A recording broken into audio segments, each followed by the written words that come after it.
making fun of you more than anything. It's like my dick. No. Hello and welcome, heroes, to the Crit Academy.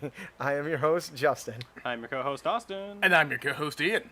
This podcast was created to provide you, our heroes, with new and reusable material for both players and DMs. We hope to inspire you with creative content that you can bring with you on your next adventure. Our show may not be suitable for young children, but neither is our D&D games. Which, this Friday, we're going to be playing again. That's the plan. Yay! Are we? Yeah. Yeah. It's bad when the DM doesn't. It's like- Yeah, I think we got a game this week.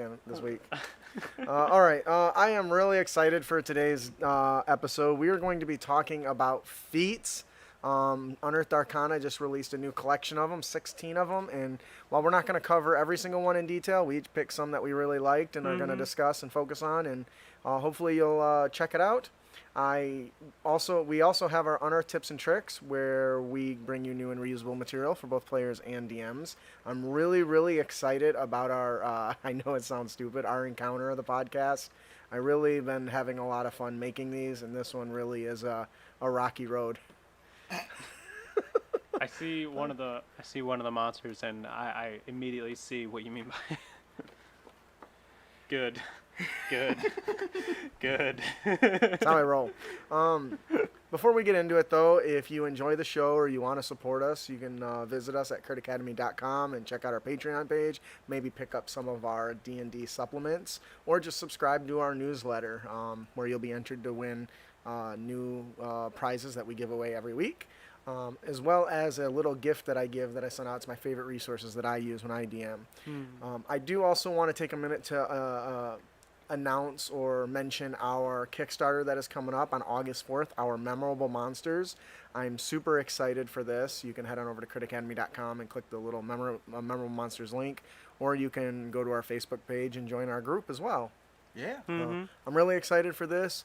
Monsters are more than just stat blocks, and I think we do a really good job of combining a great story, great personality traits, great flaws, and more importantly, multiple ways to include these creatures into your game that isn't necessarily a villain. No. So, Yeah. And like all three of us and other people have written material so Yep. far, and there's Yep. definitely some depth to them. Like I decided to go a little ambitious and wrote about a whole group instead of one person in particular. which is nice. It's very cool. Yep. I still laugh at your reaction when you hit like a picture of like a bunch of like female warriors. I'm like, I'm taking all of these. No, get one. Here's what I'm doing with it. You may have all of them. I will allow it. But we're really excited. Obviously, we started writing some stuff. We are looking forward to commissioning some really great writers to help us flesh it out if the Kickstarter gets going. So needed some good stuff to get us started so everyone can see some examples. And if you head on over to our Memorable Monsters Kickstarter group on Facebook, just type that in, you'll find it. You can actually get a couple of samples right from there. So Yep.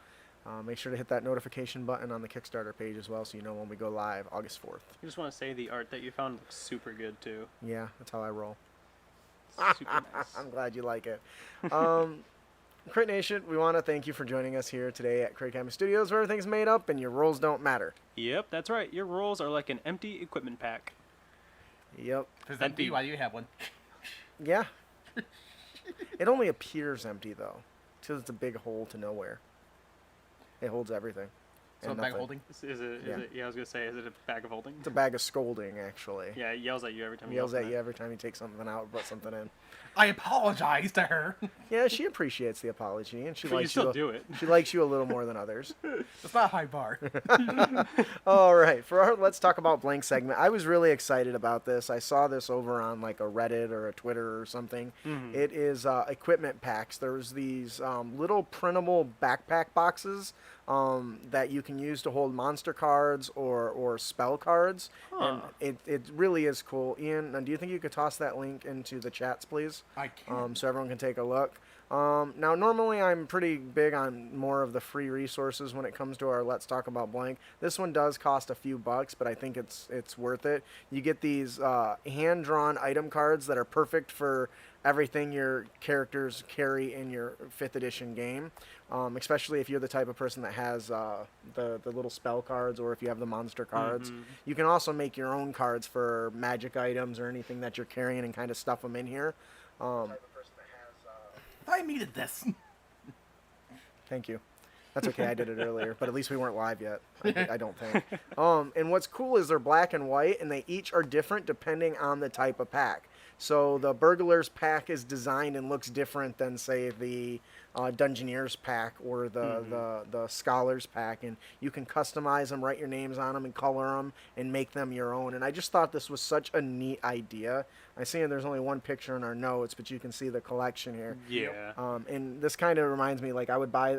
Here's what I would do: is I would get the Magic the Gathering boxes and like wrap this in them, or you can fold them with like a heavy cardstock and use them as is, which is pretty cool.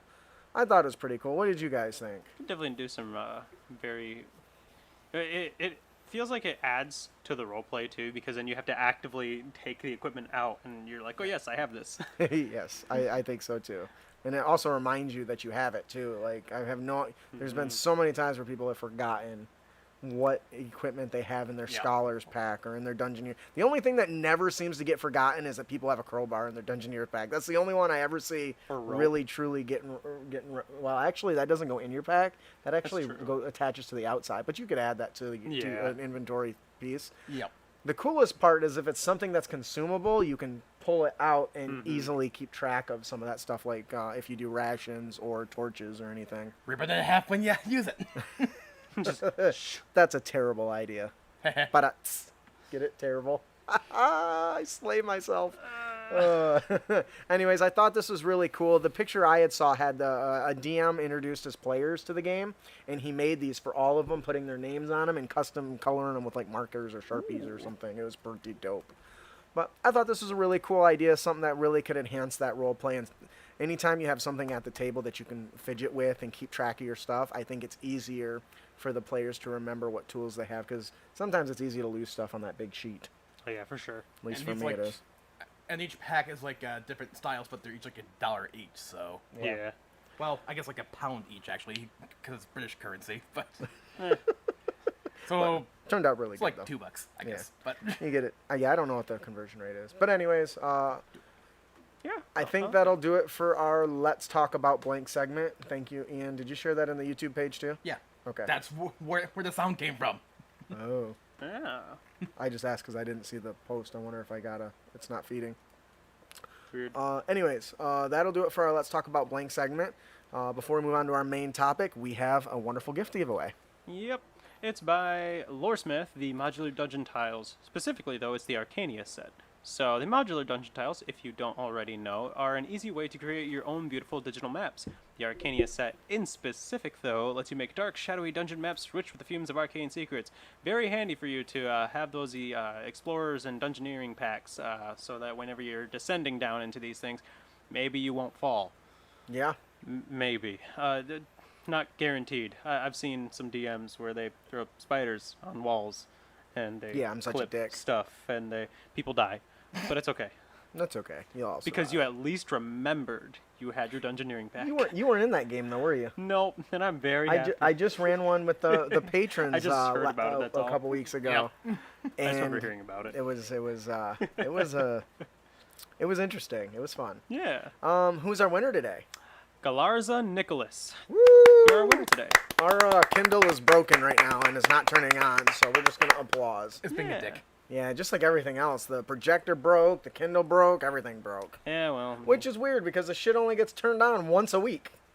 Yeah. Like, I don't... And actually doesn't move. Yeah, right? It just all sits here, so... Yeah. Although this place gets how hot in the summer. Yeah, it gets hot and it gets so cold in this winter. It's bad. True. All right, congratulations, Garlarza Nicholas. If you didn't win, have no fear. Head on over to critacademy.com/Loresmith and be entered and pick up some free digital terrain and some other fat loots from Loresmith. Yeah.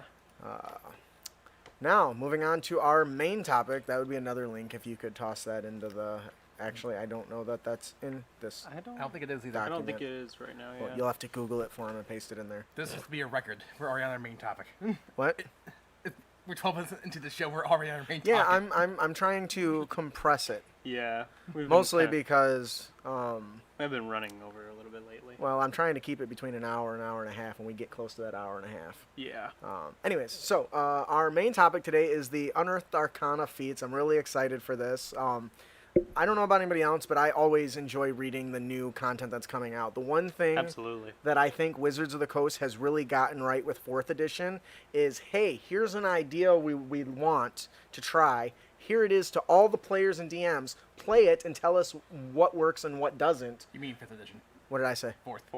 This is what they did in 5th edition, not what they did in 4th edition, which is the complete opposite. Just assumed they knew everything that people wanted and designed it and then said, here you go. Horrible idea. So they've learned from that. So these Unearthed Arcanas, while they are playtest material, are exactly the things you can include to help have an impact on the new content coming out. Think of it as like a beta test for stuff. Yeah.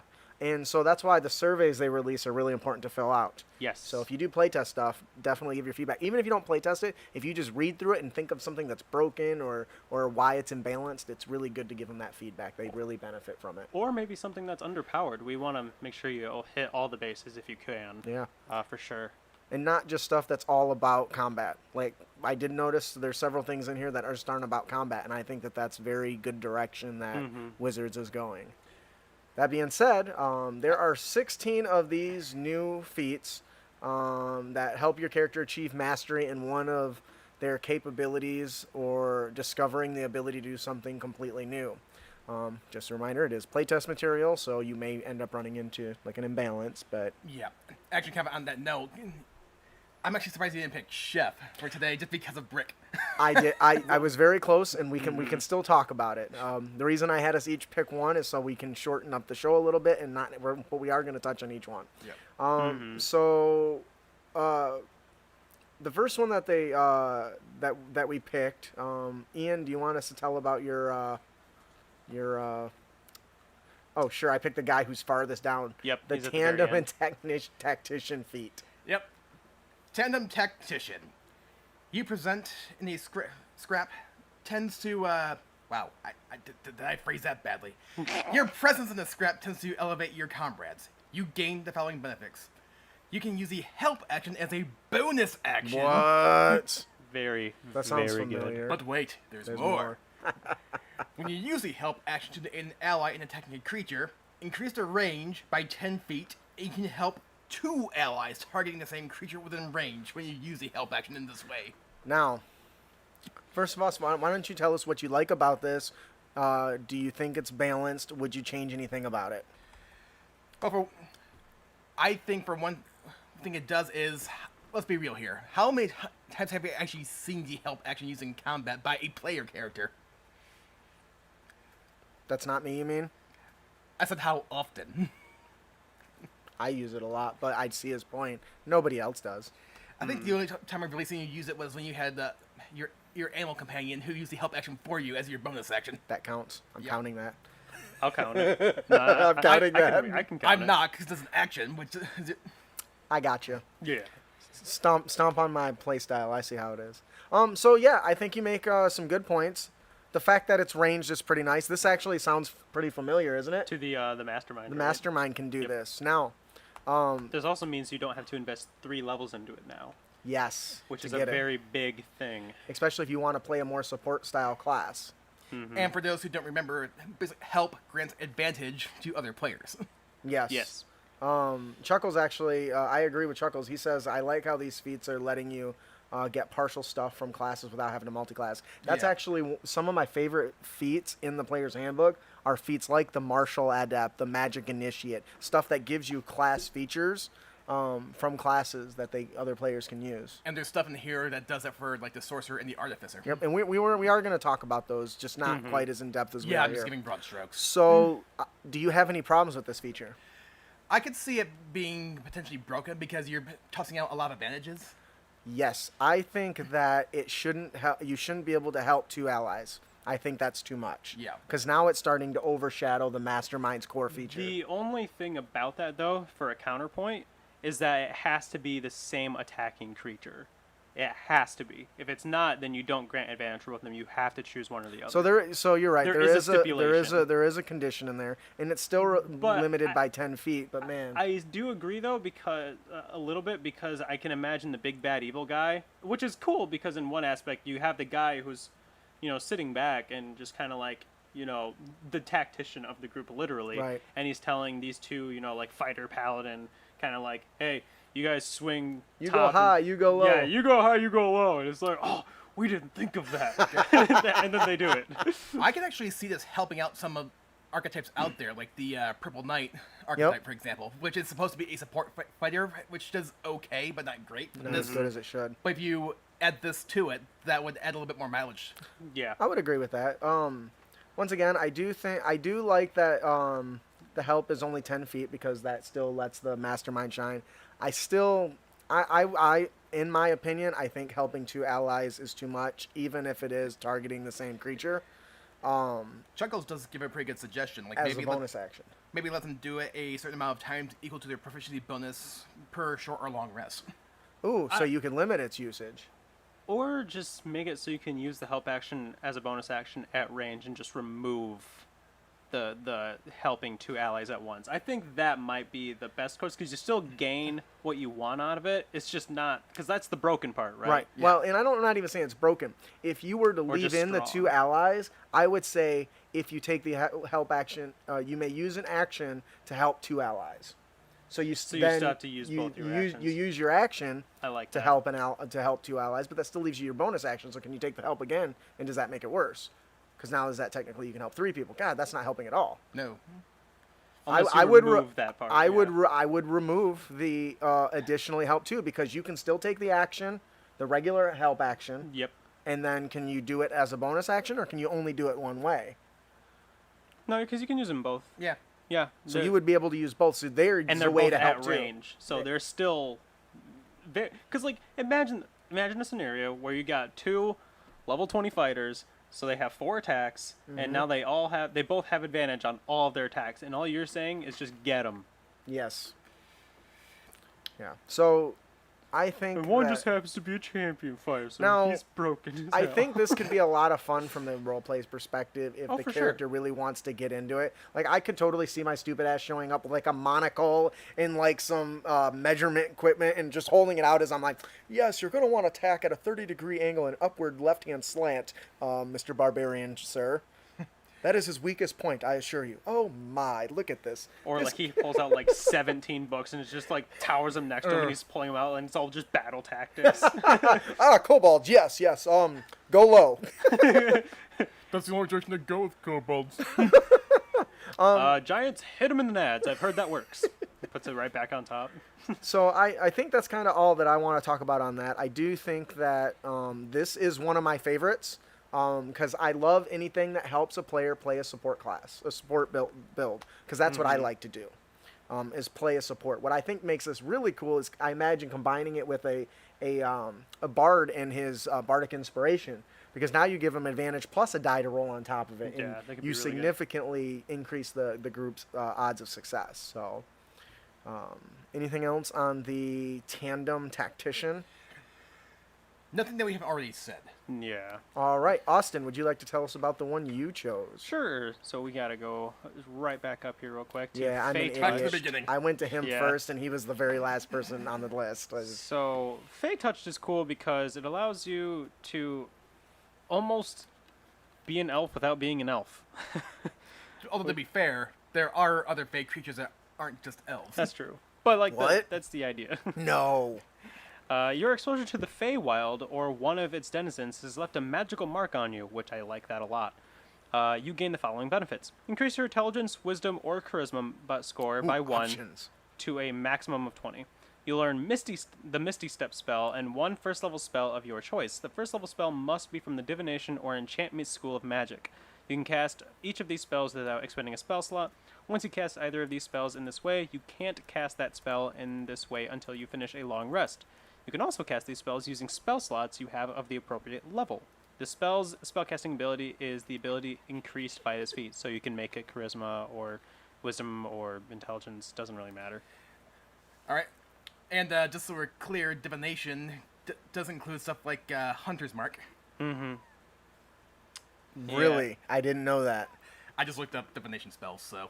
Oh. And you went enchantment, didn't Yeah, I you? went to enchantment. I was like, so what are all the spells here?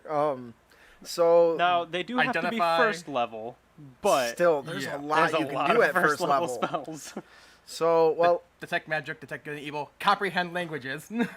It's a good one. How about Bane and Bless? Bane and Bless is also really, really good. Those are probably some of my favorites. And then, of course, I you have love Bane. Dissonant Whispers, Tasha's Hideous Laughter. Hex. Lots of good stuff in there. So Sleep let's is first level, apparently. yeah, it is. At early levels, it's great. Beyond that, it's not so Yeah. great. So let's talk about the first thing I love. I love that it includes roleplay mechanic. A mark. You are marked. What is this mark? What kind of mark Fey mark would you put on your character? I don't really know what Fey marks look like, so I don't actually know. Or But Make it up. Or it could just be an essence. or in essence, yeah. So I was thinking, I don't know. Maybe it's Your hair blows in the wind, even though there's no wind. right. that's Okay. a thing. Or You like always maybe when smell you like get, flowers. maybe when you get angry, the smell of smoke just engulfs the area, even though there's none. Okay, I can see that. I was thinking, for some reason, I was thinking more So I know they're like physical, tied like to emotions like and stuff, right? a leaf tattoo, or maybe you have pointy ears, but you're not an elf. Maybe. Has anybody ever played Guild Wars 2? No. I have not. They have a unfortunately. race of leaf people. Their whole bodies are like green and blue and all these different colors, but their hair is like leaves and shit. And I think they look awesome. You give me a look of weirdness, but what the hell are they called? They look awesome as hell, and that's totally what I envision. Like if I'm gonna go with a Fey mark, I'm gonna go freaking as far as I can with that. Oh, yeah. And it's gonna bug me now that I don't know what race this is. Playable races of Tyria. The Sylvari. The Sylvari. First of all, that's an awesome name. It is. And they look dope as hell. How's that look? Can you see that?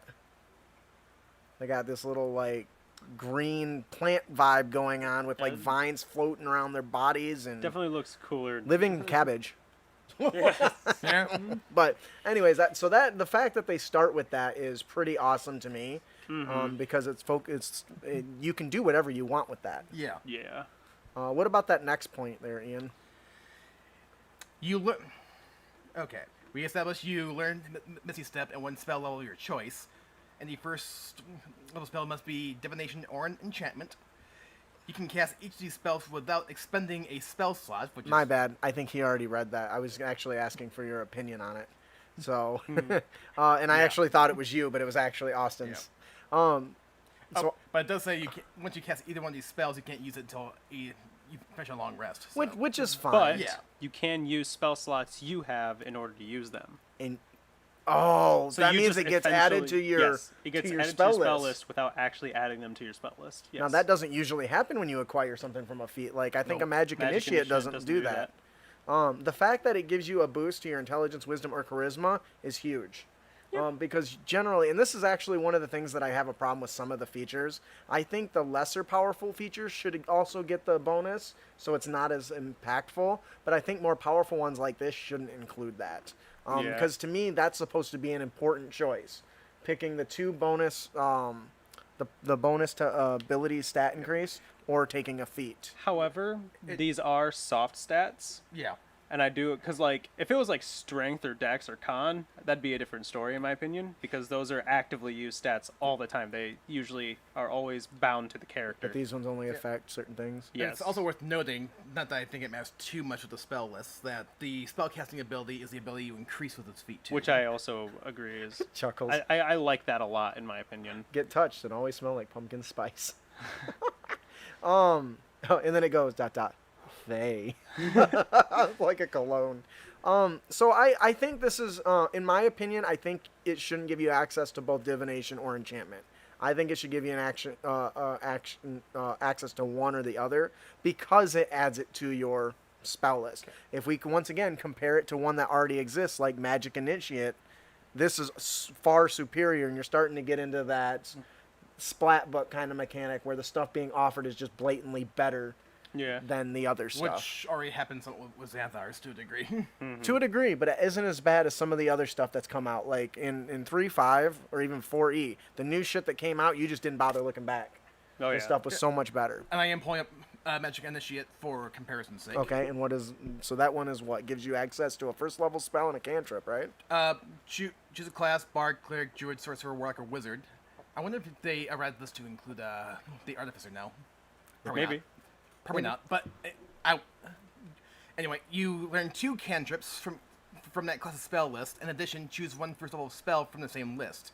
Using this feat, you can cast a spell once at its lowest level, and you must finish a long rest before you can cast it again in its way. So there's actually no limitation to what school you can choose from. Mm-hmm. Okay. It just has to be from the class you chose. The class you choose, which is still kind of a limitation. This one is any of the divination or enchantment spells. Yeah, But but it's- you can but it's also no just get 2 cantrips, so one of them can literally be Eldritch Blast, the best cantrip in the game. And then the other point on this is those you can only cast once. This gets added to your spell list and you can reuse. That to me is a huge difference. So, because it specifically says you can use your spell slots to cast this. That does not. I've been not noticing the they ruling have on. been doing that kind of Yeah. stuff with newer stuff, though. Yeah, but unversely though, you don't get the extra 2 cantrips either. So Yeah. That's You get true. Misty Step. You're getting 2 first level spells though, yeah. and arguably Misty Step is bar none probably one of the best first level spells you can get. It's not even Right. a first level, it's a second level. Is it really? Yeah, Oh, Misty well, Step's definitely. second There you level go. spell. So. And depending on which 2 cantrips you grab with your character, with how you built it, those 2 cantrips can go quite a long way. Oh, absolutely. I can totally see myself building a teleport battler with this, picking up Fey Touch that gives you Misty Step, as well as getting the racial trait that lets you Misty Step, right, Yeah. for free. So I definitely would love to make like a teleporting Spellblade with this.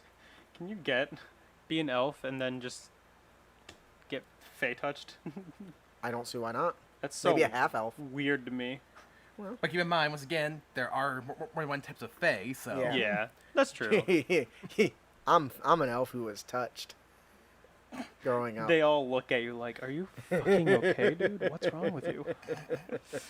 All right. anyway, so, so that's do we good, have but- anything else on this? I think this is good. Once again, I think this is a good example of one that's starting to creep into the power splat book stuff. I would either restrict the enchantment more or get rid of the bonus to stats. I think that needs to go out of most spell feats personally anyway, because it makes that ability stat increase loss is not as a big a deal personally. So, all right. I still want to say that it does only increase the soft stats, but that's up for debate anyway. But No, it's not. I think I see where you're going with that. But those soft stats also buff the most important feature, which is spell save and spell attack. yeah, So, but but it wouldn't help you if you were doing this in terms of like being a melee character. Is what I'm kind of getting at. So like if you're playing, well, I guess if you're playing a paladin, then yeah, you just say charisma and you just get fucking huge. But if you were playing like a fighter or like a barbarian, now cool, you're a teleporting fighter and or barbarian. could increase saves though. Could increase saves. I guess I didn't really think of that. Yeah. I don't know. So I kind of It understand does where get you're to say that, yeah, it is still shaky. And because I do to agree me with that. that's supposed to be a clearly defined split. I get the stat increases and I get these benefits: higher attack power, higher Honestly, if I were to saves. if I were to keep the ability stat increase, I would either remove Misty Step or remove the first level spell. I would remove one of them because that in itself is already good. You Yeah. know what I mean? I would agree, So you especially maybe if since you, you have to can choose- continue to use it and it gets added to your spell list. Yeah. If you had to So- like pick and choose only one of those, that I could see, because then it doesn't feel as strong, right? You gain Right. one spell.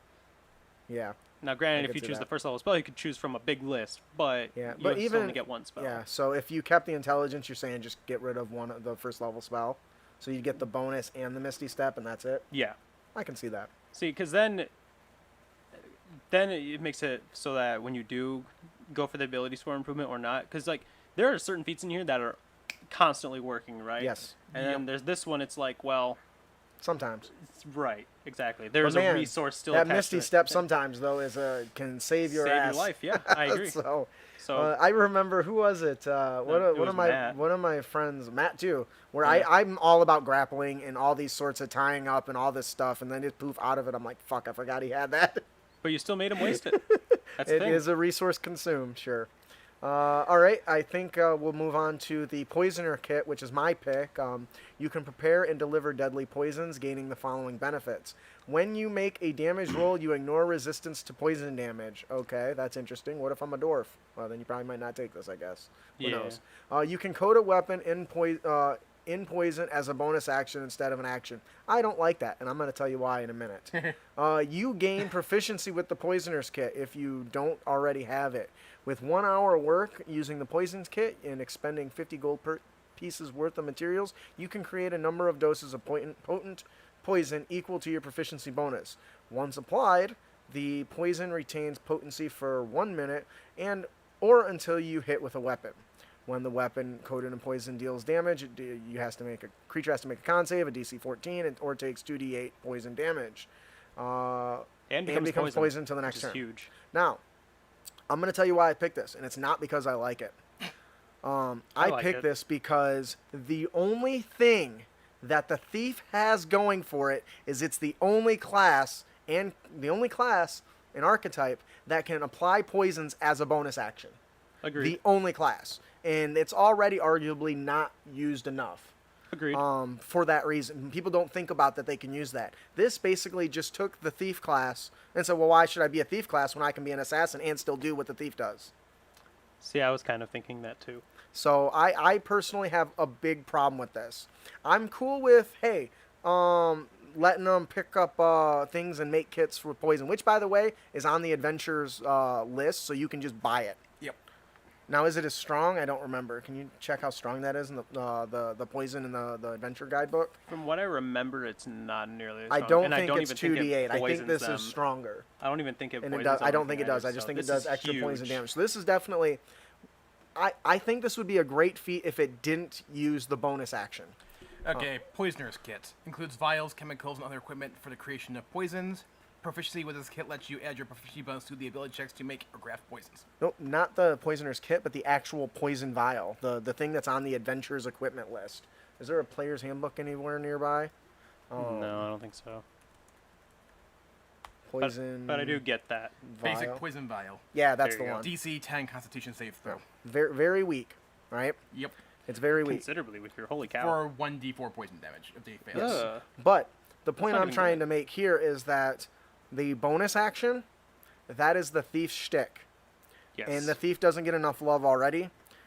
I would remove that altogether out of this, personally. And maybe just make the... How long does it say the poison on the weapon lasts? Lasts for 1 minute when you apply it. I would say instead make it last longer. Make it last an hour so they can use it once in combat and poof. That way you're not pulling away from the Thief. Because that should be the big benefit of the Thief. Hey, I can use poisons as a bonus action. Poof, put it on and stab you. Put another one on and stab you. All right, just as a rebuttal, though, a lot of these feats do give you features from other archetypes, and this kind of does keep in theme with that, too. So.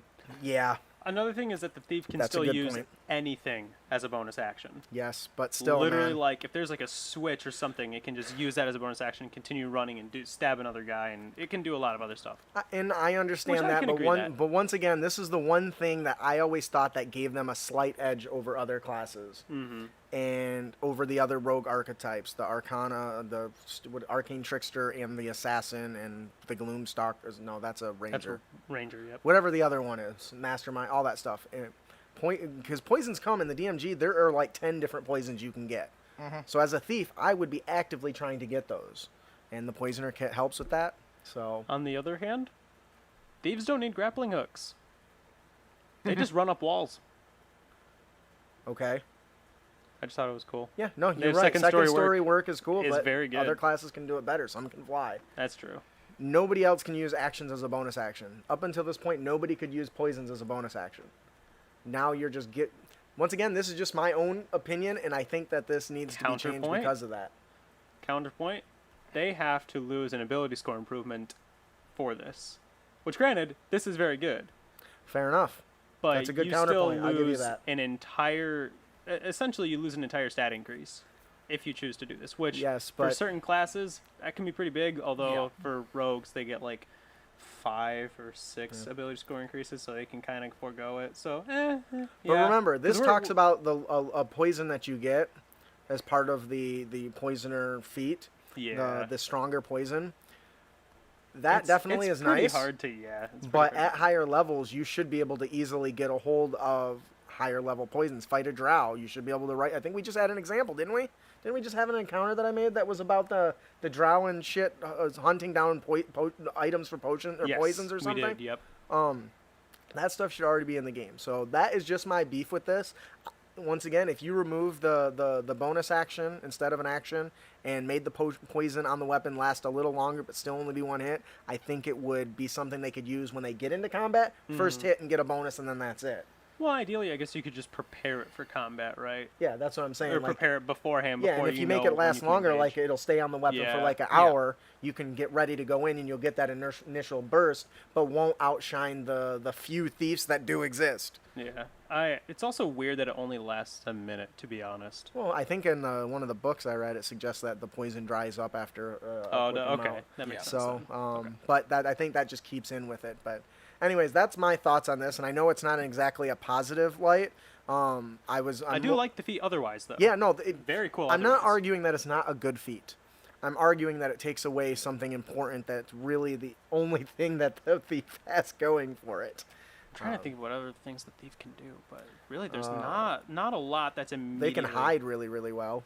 They can climb buildings. They get super stealth. Yeah.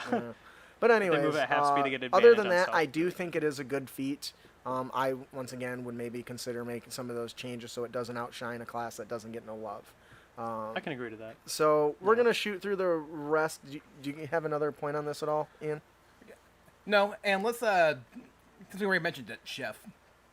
Yeah, I was gonna say we're just gonna go through we're and gonna go through give our kind of a overview. We're not gonna read what they do. We're just gonna say what they do, and kind of give our thoughts on what we like about it. So we don't even need to do that. Let's talk to Chef, and then we'll just let everyone can read the rest of the shit. Yeah. All right. So the Chef, I love playing chefs. I've been playing Brick regularly, and as regular as I get. Right. And he's so much fun as a chef cannibal guy. So the chef feature really just sounds fantastic. Time and effort spent mastering the culinary art has paid off. You gain the following benefits. You can increase your Arcana wisdom up to by 1 up to 20. You gain the proficiency in the cook's tools, which is nice.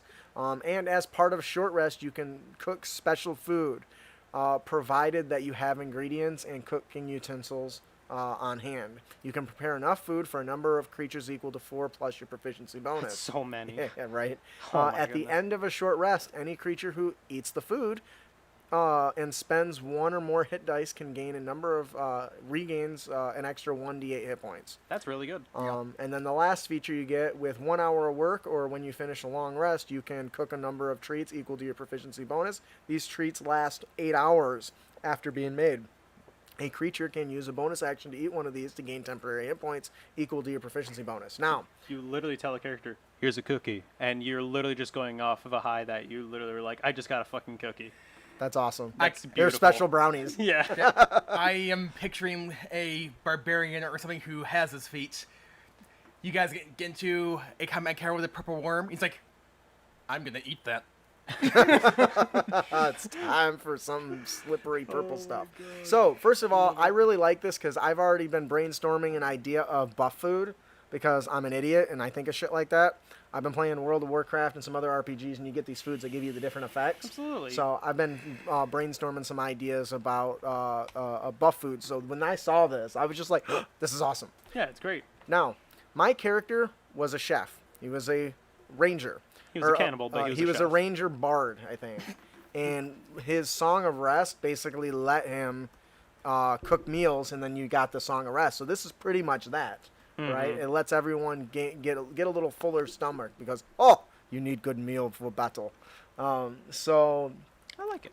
I think it's cool. You get the utensils. You become proficient, so you can beat a bitch with them. Or a son of a bitch. It doesn't even, feel broken. It feels No, fun. it's It very- feels good. It's very support classy, which Yeah.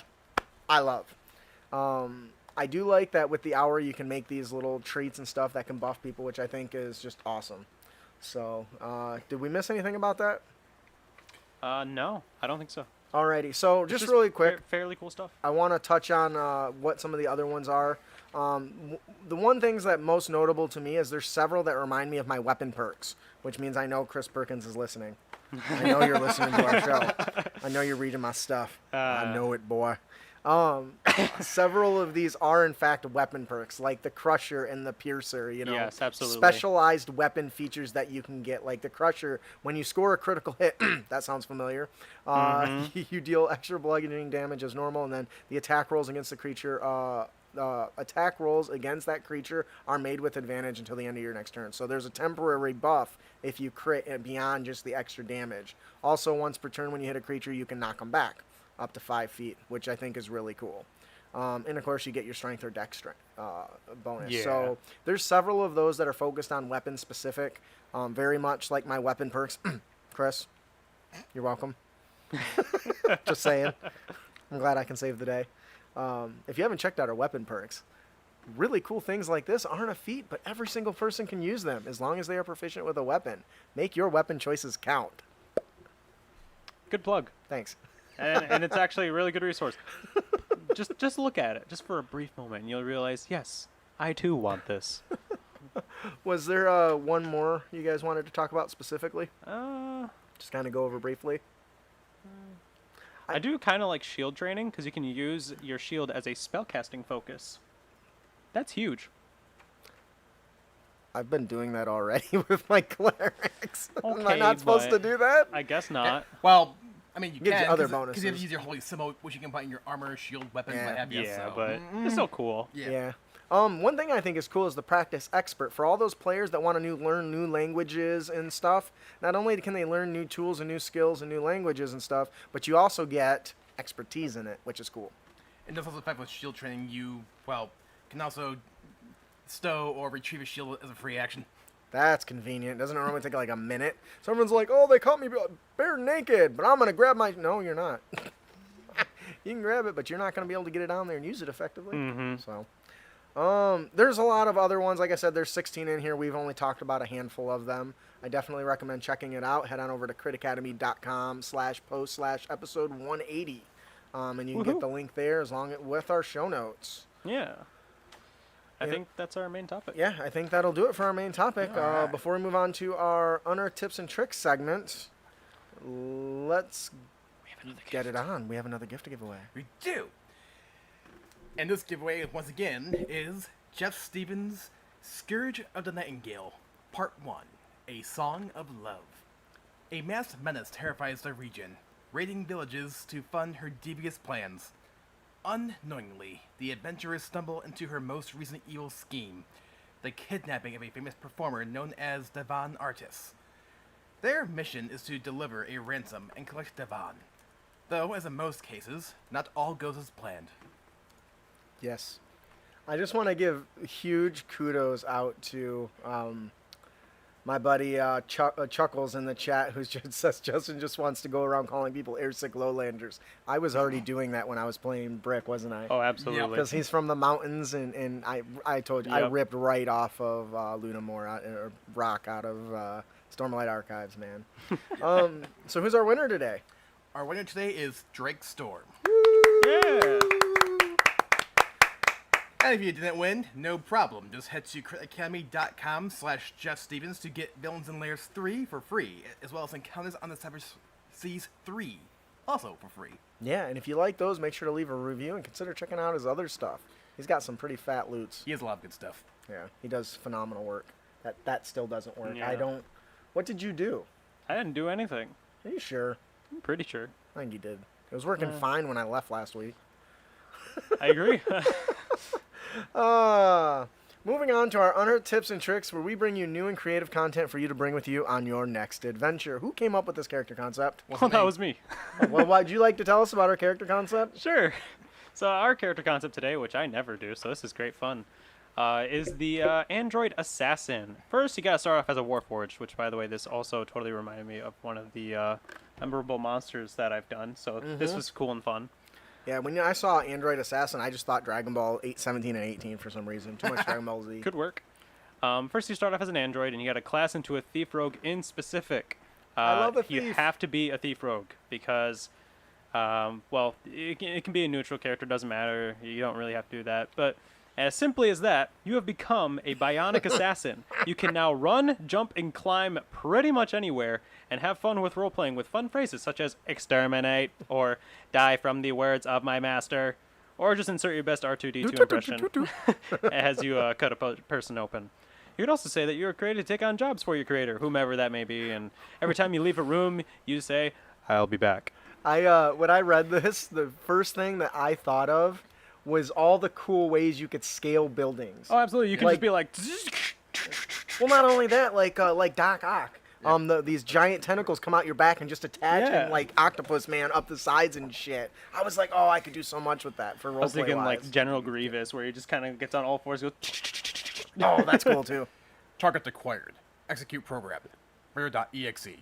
And for all of you, that's good. For all of you, we're well aware Warforged are not robots. This one Yeah. is. I think this It is can be, really though. cool, and I think because you have the thief feature, the fast hands, you can do all kinds of random shit as a bonus action, like dropping ball bearings. That's a pretty common one. What if like a little gate opens out of your ass and just balls come falling out of it? I would have too much fun with that. Alternatively, you could say you're also like really good at it, like hyper efficient. Yeah. So, like you're just like.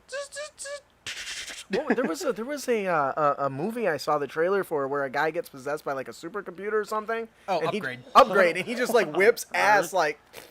Which was a good movie that nobody watched. I didn't see it. I saw the trailer. I was like, I should see that. I never did. Yeah, and I didn't think about this when I watched the movie, but one reviewer made a good point of he thought the actor did a great job of basically being a stuntman in combat and kicking butt, but looking panicked at the same time, like, what the crap am I doing? That kind of reminded me. That happened in Venom too when Tom Hardy was being taken over. Like he was like, "Oh, I'm whipping people's ass." Ah! Actually, I actually was amazed how low budget Upgrade was too. Like it was like only like $5 million. is that not a lot? For no, it's not. Movie's not. Well, I guess by Marvel standards, they spent like $300 million on their photo stuff. Yeah. Anyways, Steve has a good point. Go gadget stilts. Yeah. Well, to be fair, both Steve and Chuckle said it. Oh, did they? Hilarious. I love that stuff. So yeah, this is a great idea. I think it would be a lot of fun. I love the idea of having a and then having like one player that you've agreed to that can translate like Yeah. in R2D2, right? Yeah. Only one he person just like can sends him understand them. messages and stuff. Yeah. Oh, I was wrong. Upgrade was $3 million. Oh, It wow. was, well. But yeah, I think it was a great idea. I think that'll do it for our character concept, the Android Assassin. Good one. All right. Now, next up on deck, our monster variant, the Goblin Shaman. The origin of this one, for the record, is the Lamia, but we'll get into that in a moment. Goblins, by and large, tend to suck at magic as a stereotype. Yeah. and You normally, racist bastard. you would be right. However, every now and then, one doesn't just have good juju flowing through their veins, but they also seem to have an otherworldly connection to nature, almost as if they're an extension of it. They can bring forth that power against enemies, and this gives them special stats among their people, since they are one of the few who seem to be able to wield the power of fire and kabooms, Kabooms. and somehow have not blown themselves up. Yet. That's funny. Oh, that's good. I like that. You know why I keep sending these to you? Because you always write good shit. Like, I can do the stat blocks, but the flavor, you hit it out of the park, man. And I throw in like the fire and kabooms because you have like actually let's get into that. At will, you can use Druid crafts, produce flame, Kaboom. shillelagh, and 3 times a day you can use barkskin, entangle, speak with animals, and thunderwave. That's like a boom. I see the kaboom. And once per day they can use Gias, which is I don't see you use as often as you would think. Yeah, as powerful as it is, wreck some shit. Of course, players absolutely hate when they lose control of their characters. Yep. So I can understand why it gets avoided. But what else do we got? And they also gain sorcery points. 3 of them actually. Kaboom twice. Oh yeah. It can spend 1 or more sorcery points as a bonus action to gain 1 of the following benefits: Careful Spell and Quicken Spell from the Sorcerer's list. Let's just take a moment to appreciate Careful Spell that allows you to avoid entangling your allies and avoiding them with Thunder Wave, which is complete opposite what you would expect from a goblin with firepower. Absolutely. And This goblin really did defeat the stereotype. Careful Spell, which avoids allies. That's 1 sorcery point. Quicken Spell's 2. So there Yep. you go. Quicken Spell means produce flame twice. or whatever else. And the feature is also lost because the original one's a Lamia is you reduce the size too small and you remove the Lamia spell list. Yeah, and you you still just give gain their features, which includes Poison Touch. Yep, I left that specifically. Wanted like to go that. for that shaman, that nature style vibe. The one thing that I really like about this is this character can play a couple different roles. Most importantly, though, the support role with the ooga chaka, ooga shaka, ooga shaka. I actually tried to make the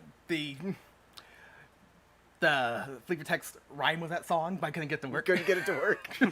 This works really great as a support character because it has Bark Skin, Entangle, and Thunderwave to keep the area clear. The fact that you can quicken the spells means that it gives them more options and choices in combat.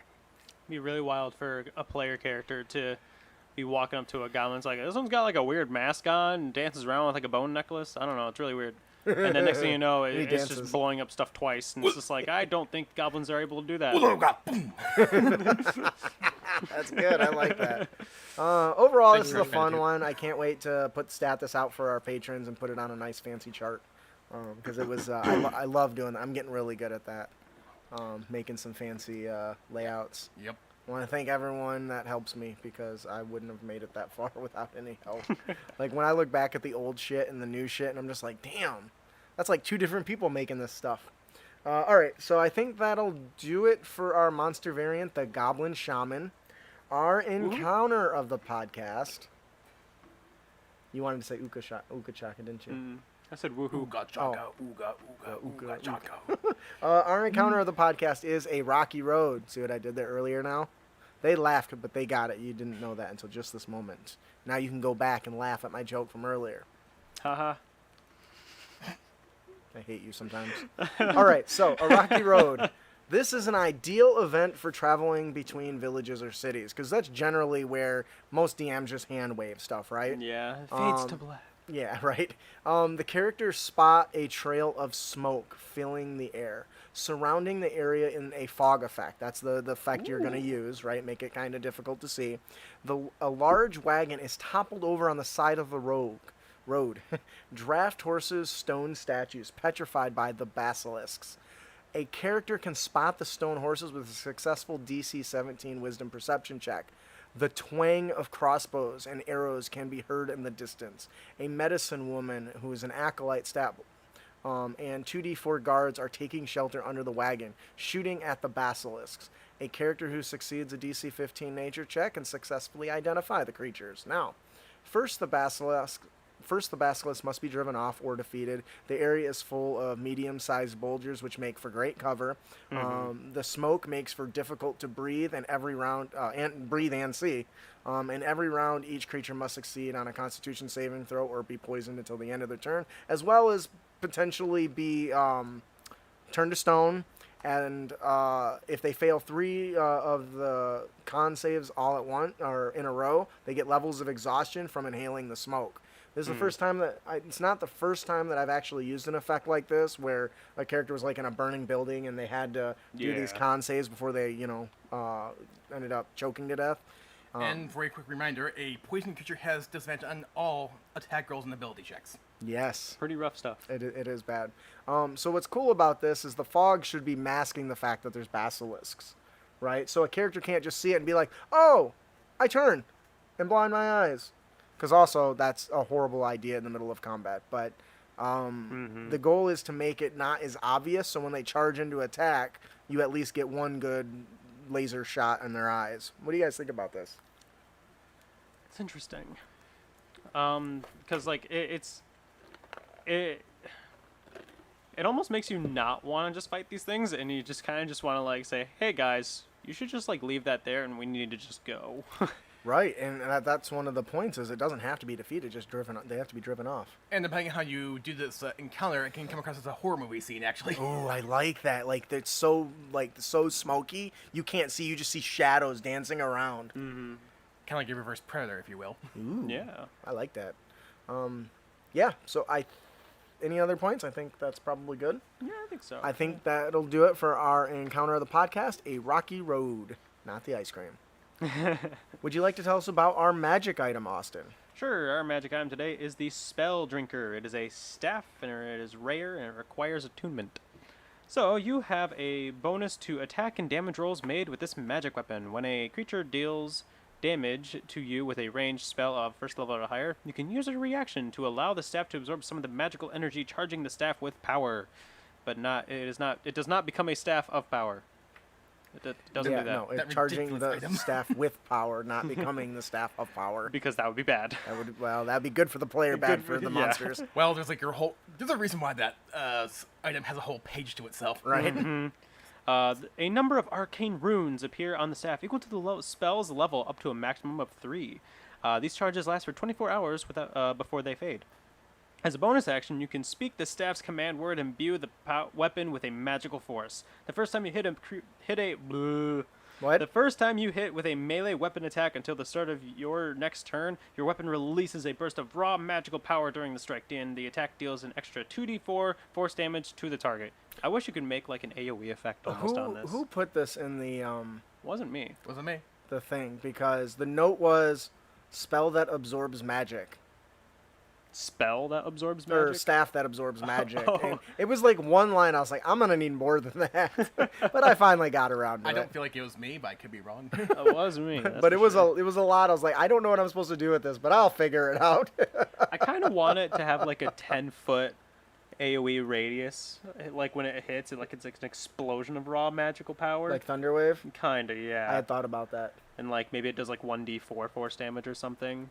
That'd be cool. Yeah, Andronicus, I think. Andronicus says it's almost like Absorb Elements. That was definitely part of the inspiration for it. So I really thought this was cool because this is who do you think, what kind of character do you think would use this? A monk. A monk, yes! Some cool need- Shaolin monk We stuff need going some on. more monk weapons, man. And this was, I thought, a great monk. Oh, wow. I just realized I didn't actually write what the bonus to the damage was. It's supposed to be a +1. You have a bonus to attack and damage rolls made with this. Yeah, I was wondering. You have a +1 bonus. Yeah, you have a bonus. a +1 bonus. There we go. Up to interpretation. Yeah, right. This is definitely was designed with a monk in mind, but it's not limited to a monk. A fighter could Absolutely. use it. A paladin can use it for smiting. It's less likely that a caster would use it, but you could have a caster use it if you wanted Yeah. to. They would probably not benefit as much as the monk would, who is definitely the target audience for this magic item. Absolutely. Although a Blade Singer. Can they use? They can use simple weapons, can't they? I believe so. Yeah. So you could do it. Dude, you're gonna beat him with a magic tree branch. Or Oh, Druids gosh. with Shillelagh. Oh, that's a good one too. A melee druid. I like that. Yeah, my Don't only see 'em complaint very with Shillelagh though is it doesn't scale up in levels. The shillelagh, Yeah. doesn't it just? It just becomes a 1d8. Yeah, but weapon. you don't get like extra attack or anything, so it's basically 1d8 plus whatever your modifier is, and that's it, right? That's it. Yeah, I can Yeah. see why that doesn't scale well. Yeah. I think that'll do it for our magic item, the Spell Drinker. Pretty cool. Our Dungeon Master tip of the podcast is the unconscious penalty. Now, Oh boy. I'm gonna be honest. I'm gonna get some flack from some DMs, and here's what I'm gonna say. I don't give a fuck. He doesn't. For some dungeon masters, the lack of heavy-hitting rules can leave the game feeling a bit uneven. Characters can be beat into the ground, making death saves, and a single cured hit point brings them back to full functionality. Now, for some DMs, this doesn't capture the severity of falling in combat. It should. When in reality, an enemy is likely to either attack a down opponent or choke them or something else. That's not the right time for that. But some DMs don't want to go that far. So instead, you can encourage your players to prioritize avoiding being knocked unconscious by just charging right into combat by putting a penalty on dropping to 0 hit points. Now, I'm a big fan of exhaustion. So the trauma of a near-death experience and the wounds that are being entered should come into play. In this case, consider enhancing your combat or making it more terrifying, that when a character goes to 0 hit points, they get back up, they suffer a level of exhaustion. Zorax would be in so much shit right now. Yeah, right. He'd have like 3 levels right now. It'd be so hard. But it makes it more terrifying going unconscious that way. Yeah. Because when you know that a single sensu bean, no, that's not what they're called. What is the stupid, the druid thing? The nut, the food berry. berries? The berry, Good yeah, berry. the good Good berry. berry. One of those fully up, get up, and you're good to go after going unconscious. It should be a traumatic experience. You've been hit so hard that you've passed out in the middle of a battle, right? Yeah. There should be some sort of penalty to that. Now, I'm not saying this is right for your table. I don't know what your table's right for. But this is definitely gets players away from the mindset of, oh, I'm going to charge in. If I go unconscious, the druid can give me a bean and I'll be fine. I keep saying bean, it's a berry. And I'll be fine. Or the cleric can use healing word. I'll be fine. So it makes more sense for me to use my turn to attack instead of dodge or take cover or hide or any other of the actions that make more sense for a creature who would really care for their life. Does that make sense? Yeah. It's also worth pointing out that there are other games that do put penalties if you're knocked unconscious. Like the second edition for Pathfinder is every time you're knocked unconscious, you basically gain a -1 penalty for each time you've been knocked unconscious. So it becomes cumulative. Ow. Yep. Yeah. That's not nearly as savage as exhaustion. It adds up, though. But I bet. Well, it depends on how often. And that's the point. Like right now, do you think Zorax is more careless because you as a player knows there's no serious detriment to going to 0 hit points? As a player, I would probably keep it in mind more, but the character screams, "I'm going in," and either he dies or I die. So that's kind of how I'm like, okay, I'm in the mindset of Zorax. There's 4 devils literally surrounding that bridge. Yeah. Well, I can't hide, so I'm going in. And literally, you both looked at me like you're an idiot, and I'm just like, Oh, you should have seen your face when that bastard picked you up and tried to drop you into the void. No, that was Wait, Matt. who was that? Oh, that was the other guy. I was an idiot. fine. No, that was Matt's character. I got blew picked up a up and guy. almost got dropped into the void. It was great. I went Super Saiyan and blew up a guy in 1 hit. Oh, God dang it. Because you let me. I don't know why you let me. Well. You gave me the most powerful moment of all time where I went activated my Azamar ability and grabbed my 2-handed longsword. I was like, oh, here we go. And I hit that guy and I went 2nd level Divine Smite and he literally dropped. You let him get killed in 1 hit and I was like, oh, he's dead. And his buddy's looking at him like, oh my god, he's dead. That's how I roll. Good time. Anyways, so Definitely put the fight back in our favor because holy shit, that was hard. it's worth noting that the reason why I think this is a good idea is because I constantly see in posts in Facebook and Twitter that the game is just not hard enough. My can make it players hard get enough. all their hit points back and everything back in a long rest, which, by the way, is not true. And You only get half your hit dice, and you can only remove 1 level of exhaustion. And my kind of point is the game's not hard enough because you're not making it hard enough. Right. That's a huge thing. So that And people forget that. They really do. I think that's one thing that I don't strive myself on, but I try to make sure that you guys get the 5 or 6 combats Yeah. per long rest because that's what the game was built around. And it I makes a definitely difference. feel it. Yeah, I definitely say your feel it. characters feel it for sure. I know you've complained numerous times about how like Merle has like busted through many situations Yeah, you're. and curb stomped, but I also don't think you realize how much resources I've blown through to do all Well, I that. think at the end of the one, and I know we're getting a little off topic because that's how we roll. Oh, yeah. But in our ongoing game, I think by the end of it, you guys had to think, should I use my healing, my lay on hands? We might need it later. Literally, we were getting to the point where it's like we don't want to start dragging our buddy's like unconscious body around everywhere because that would be a very bad idea. Because we're in fun. hell, so that's Right. not good. But like and that's why. And this is kudos to you being a DM. That's why I like Sure, you being I'm a DM great. because you actively like. Probably because I've been playing a lot of card games lately, so like Hearthstone, where so if you burn through your opponent's resources, you know that's the point. You have to they used it, but they used it. Yep. That's the idea.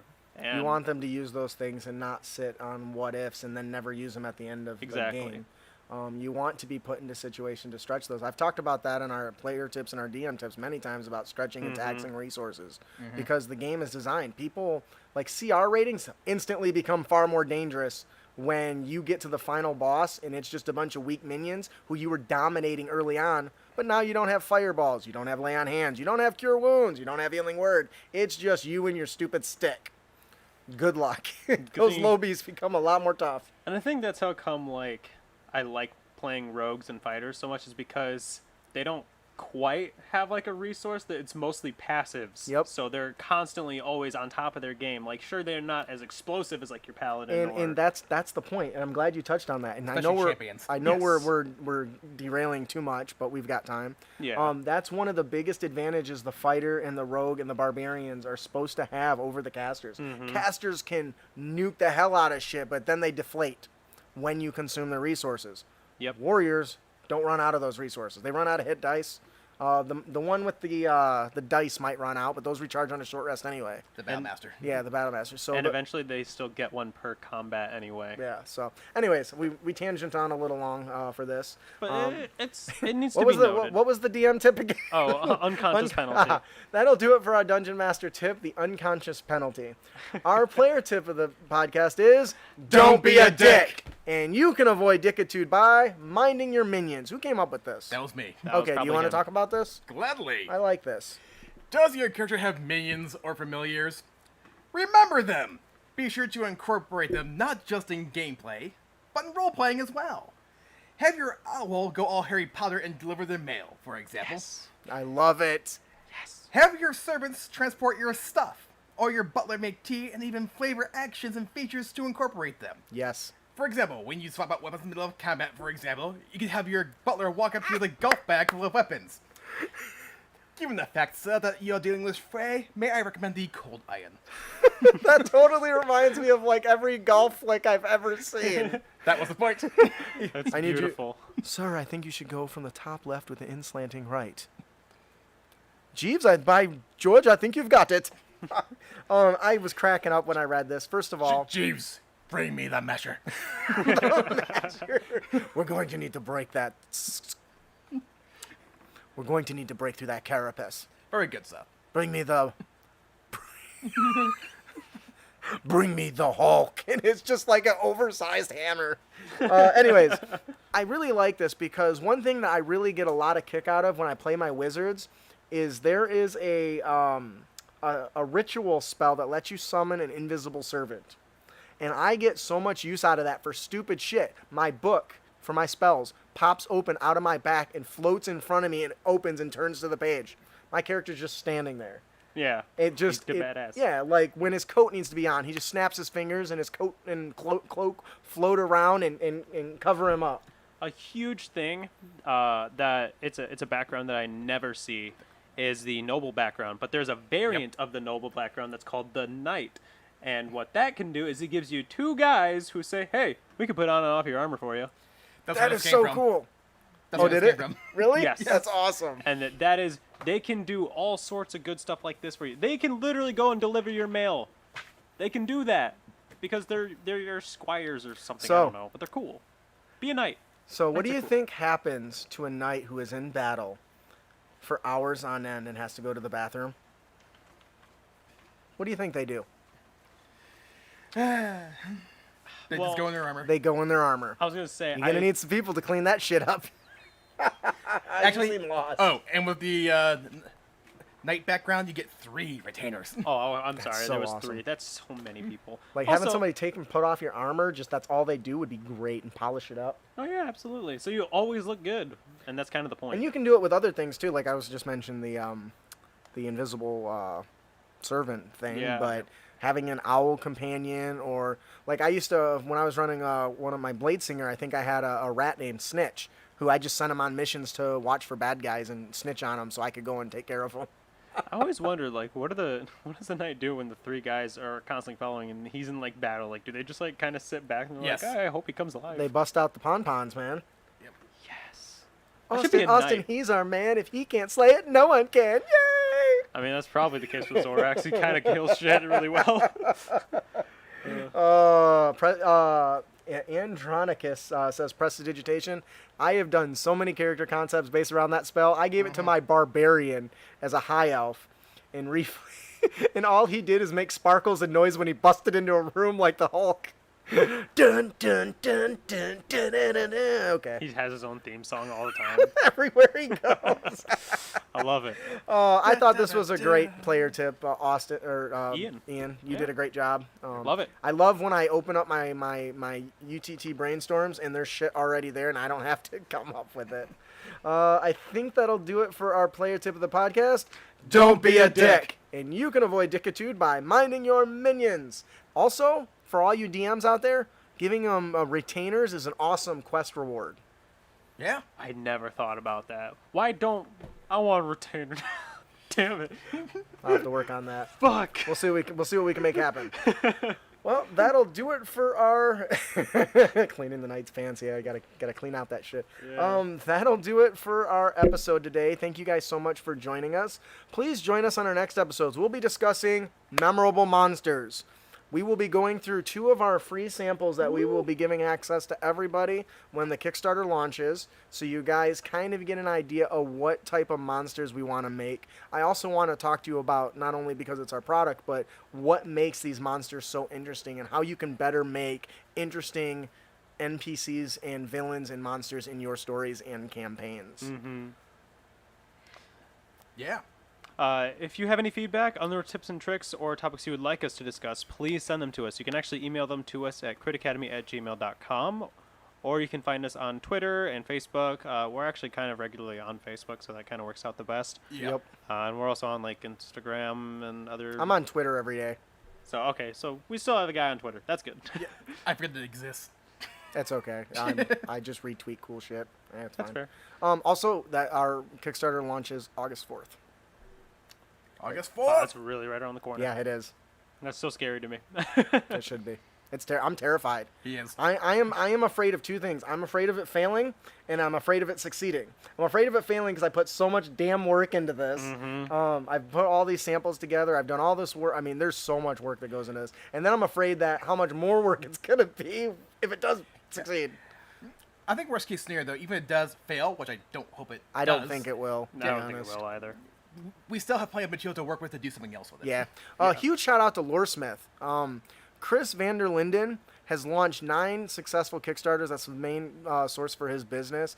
And he has met with me time and time again in Zoom meetings, on calls, to make sure that I'm doing the best that I can for this. So I want to say Very thank cool. you, Chris. I know he doesn't listen to the show. Shame on you.